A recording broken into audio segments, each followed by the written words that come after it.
Brendan here with another episode of Coach Gee TV. You know, one of the biggest difficulties and the biggest source of confusion for investors is where investor returns come from.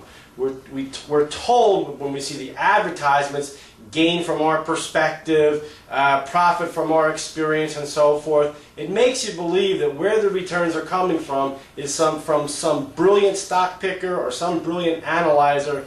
And the fact of the matter is that's not where it comes from. And if you can understand where returns come from, you become a much more successful investor. So today's presentation is called The Mystery of Investor Returns.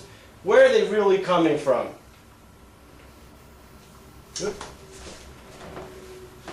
And sorry about that.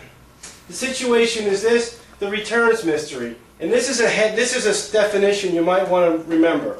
The cost of a corporation for using your money equals your return. It's much easier to understand this if we put on our banker's hat. For example, if we take out a mortgage, we're charged, for example, 5.25%.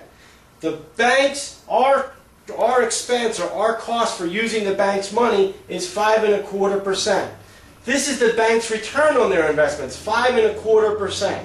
Now here's the thing you might want to understand.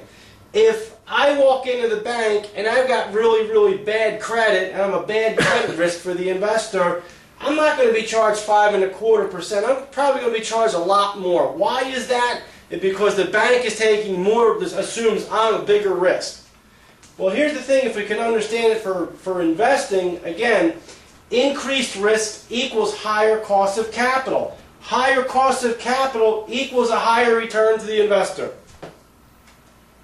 And here's an example of it. We could show this numerous times, but between 1926 and year 2007, U.S. large company stocks versus T-bills. The annualized rate of return of U.S. large company stocks in that time is 10.36%.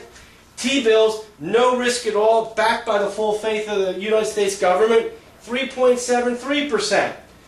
Standard deviation down here for U.S. large company stocks is 19.97 versus 3.03%.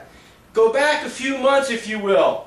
General Motors shows up at Congress's door wanting to be bailed out. There's an awful lot of risk around the General Motors at that stage. A lot more risk. So the bank is going to expect a higher rate of return back in order for letting General Motors use their money. So again, the real situation here, it's not a brilliant stock picker that's going to get to a higher rate of return.